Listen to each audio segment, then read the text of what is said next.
Hello friends, आज हम Carnot cycle के बारे में पढ़ने जा रहे हैं। तो मैं एक नई लेक्चर सीरीज स्टार्ट करने जा रहा हूं आपके पास।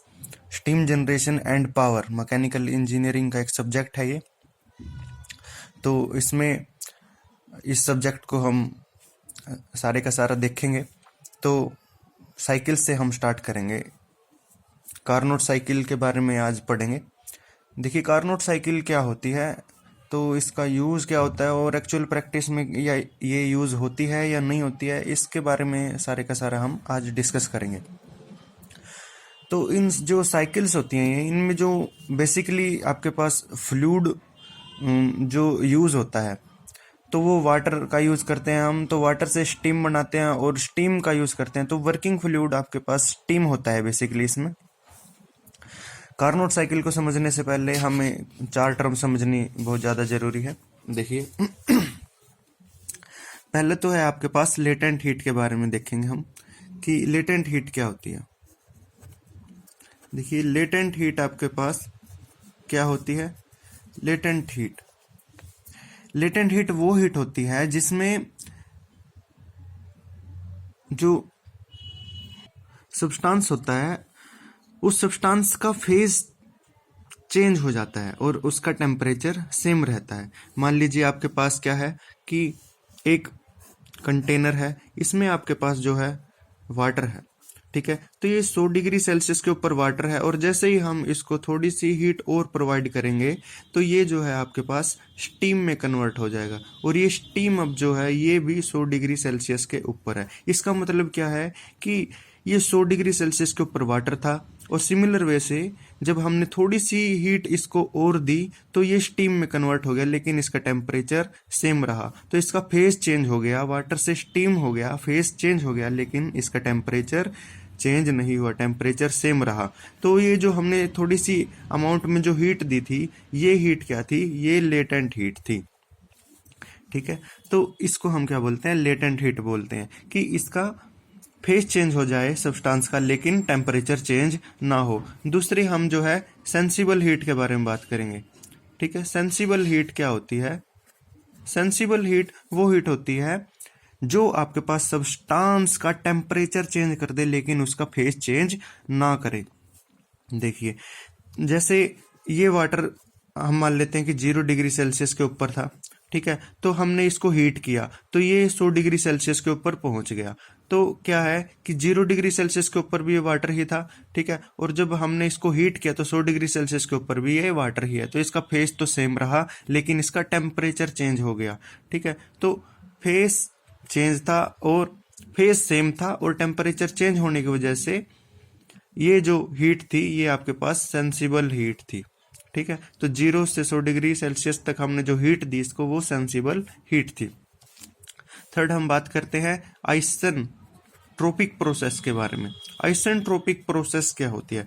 आइसेंट्रोपिक प्रोसेस वो प्रोसेस होती है जिसमें आपके पास सिस्टम के अंदर ना तो बाहर की हीट एंटर करेगी, सिस्टम के अंदर ना तो बाहर की हीट एंटर करेगी और ना ही सिस्टम की हीट बाहर जाएगी, सिस्टम से बाहर जाएगी। मतलब क्या है, सिस्टम में आपके पास हीट का एक्सचेंज नहीं होगा, उसको हम क्या बोलेंगे, आइसेंट्रोपिक प्रोसेस। और आइसोथर्मल प्रोसेस की बात करेंगे। आइसोथर्मल प्रोसेस क्या होती है, वो प्रोसेस जो आपके पास कांस्टेंट टेम्परेचर के ऊपर होती है, कांस्टेंट टेम्परेचर के ऊपर होती है। जो प्रोसेस कांस्टेंट टेम्परेचर के ऊपर करते हैं हम, वो आइसोथर्मल प्रोसेस होती है।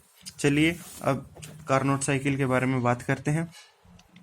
कारनोट साइकिल क्या है, एक थ्योरेटिकल साइकिल है और इसकी मैक्सिमम एफिशिएंसी होती है, ठीक है जी। ये आपके पास वैसे तो एक्चुअल प्रैक्टिस में नहीं होती क्योंकि एक आइडियल साइकिल होती है और मैं इसका कारण भी बताऊंगा कि एक्चुअल प्रैक्टिस में ये क्यों नहीं होती। देखिए, जैसे आपके पास एक बॉयलर है, ठीक है। बॉयलर में आपके पास वाटर है, जैसे हम इसको लेटेंट हीट प्रोवाइड करेंगे तो ये आपके पास स्टीम में कन्वर्ट हो जाएगी।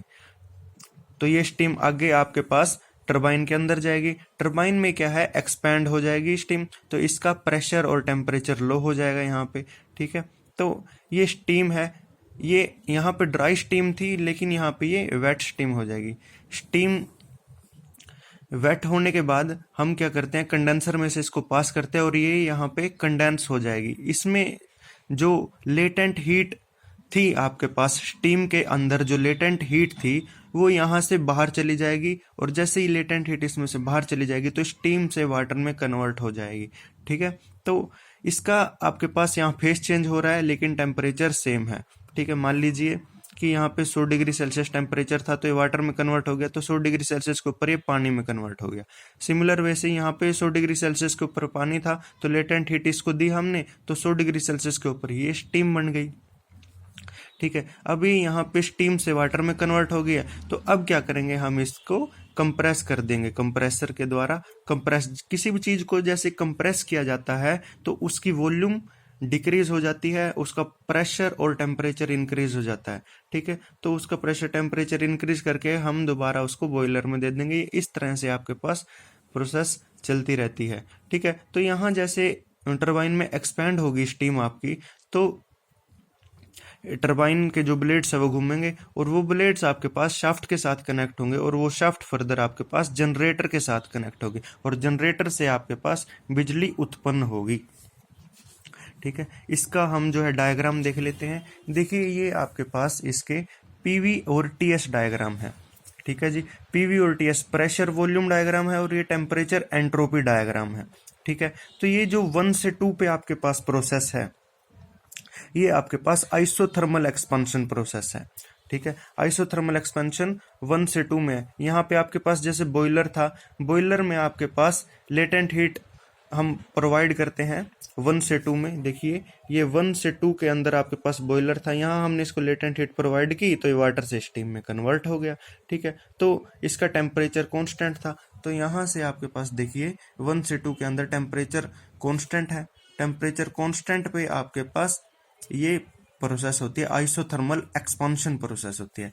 फिर 2 से 3 में आपके पास टरबाइन थी, यहाँ पे टरबाइन में एक्सपेंड किया हमने, तो इसका आपके पास प्रेशर डिक्रीज हो गया, इसका 2 से 3 में टेम्परेचर डिक्रीज हो गया। ये आइसोथर्मल प्रोसेस है।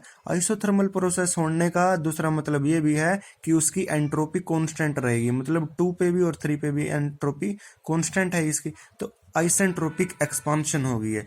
फिर हमने क्या किया, 3 से 4 में आपके पास देखिए, यहाँ से 2 से 3 में आपके पास क्या था, टरबाइन थी। फिर 3 से 4 में आपके पास क्या है, कंडेंसर है।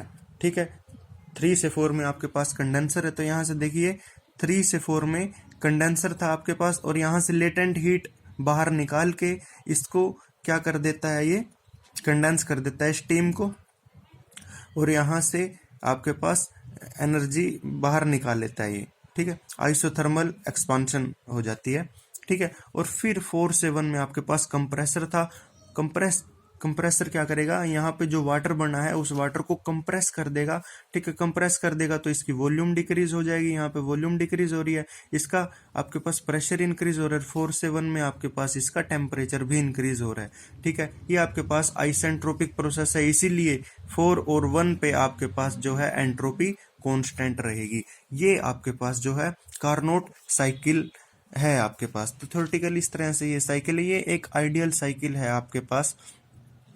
एक्चुअल में ये आपके पास एक्चुअल प्रैक्टिस में किसी भी इंजन में यूज नहीं हो सकती है। क्यों नहीं हो सकती, क्योंकि देखिए आइसोथर्मल प्रोसेस जो है बहुत ही स्लो प्रोसेस है, जबकि आइसेंट्रोपिक प्रोसेस जो है ये बहुत ही फास्ट प्रोसेस है।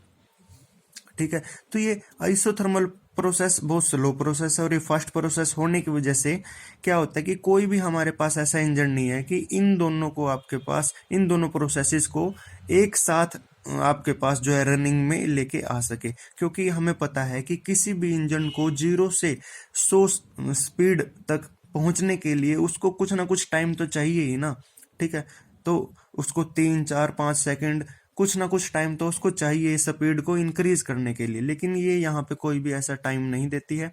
ठीक है, ये दोनों प्रोसेसेस जो हैं कोई भी ऐसा टाइम नहीं देते कि बहुत स्लो प्रोसेस है फिर एकदम से एकदम फास्ट प्रोसेस हो जाती है। इसीलिए आपके पास एक्चुअल प्रैक्टिस में कार्नोट साइकिल नहीं है, लेकिन हम इसका यूज कर सकते हैं अदर जो है आपके पास और साइकिल्स होती हैं उनको कंपेयर करने के लिए इसका हम यूज कर सकते हैं। ठीक है, उनकी एफिशिएंसी को इसके साथ कंपेयर कर सकते हैं, तो वो एक्यूरेसी के लिए हम इसको जो है कंपेयर कर सकते हैं दूसरी साइकिल्स के साथ। ठीक है, तो ये प्रोसेस आपके पास इसमें बताई गई है कि प्रोसेस 1 से 2 में आपके पास आइसोथर्मल एक्सपेंशन प्रोसेस है। ठीक है, 2 से 3 में 2 से 3 में आपके पास आइसेंट्रोपिक एक्सपेंशन, 3 से 4 में आइसोथर्मल कंप्रेशन, 4 से 1 में आइसेंट्रोपिक कंप्रेशन हो जाता है, इस तरह से आपके पास। तो यहाँ देखिए, हमें पता है कि आइसेंट्रोपिक प्रोसेस में आपके पास हीट का एडिशन और रिजेक्शन नहीं हो रहा है। इसका मतलब क्या है कि हीट का एडिशन कहाँ हो रहा है, आइसोथर्मल एक्सपांशन में, क्योंकि यहाँ पे बॉयलर है आपके पास और बॉयलर में हम जो है लेटेंट हीट ऐड कर रहे हैं, और यहाँ पे कंडेंसर है आपके पास, तो कंडेंसर से लेटेंट हीट रिजेक्ट कर रहे हैं, तो यहाँ से हीट एडिशन होएगा इस प्रोसेस में, और 3 से 4 में प्रोसेस में हीट का रिजेक्शन होएगा। तो यहाँ से हीट एब्जॉर्ब किसके इक्वल होएगी, entropy change into absolute temperature. देखिए ये आपके पास टीएस डायग्राम है, तो 1 से 2 में आपके पास जो है हीट एब्जॉर्ब क्या होगी, एंट्रोपी चेंज क्या होगा, S2 minus S1, entropy change into absolute temperature क्या है 1 से 2 में T1। ठीक है, तो ये आपके पास यहाँ देख सकते हैं हीट एब्जॉर्ब क्या हो 1 2 is equal to entropy change into absolute temperature, तो यहाँ से entropy change S2 minus S1 into T1, ये आपके पास हीट एब्जॉर्ब के इक्वल हो जाएगा। सिमिलर वे से हीट रिजेक्शन के इक्वल क्या हो जाएगा, 3 से 4 में entropy change S2 minus S1 into absolute temperature क्या है इस प्रोसेस के ऊपर T3, तो यहाँ से हीट रिजेक्ट आपके पास हो जाएगी entropy change in entropy into absolute temperature S2 minus S1 into T3। तो हीट एब्जॉर्ब और हीट रिजेक्शन हमने निकाल लिया। अब क्या करते हैं हम, अब क्या करेंगे, हम इसका वर्क डन निकालेंगे कि कितना वर्क डन हुआ हमारे पास, तो वो किसके इक्वल होगा, heat absorb minus heat reject के इक्वल होगा। ठीक है, ये इतना आपके पास वर्क डन होएगा। तो ये हमने हीट एब्जॉर्ब में ये निकाला था, this term minus this term, heat absorb minus heat rejection.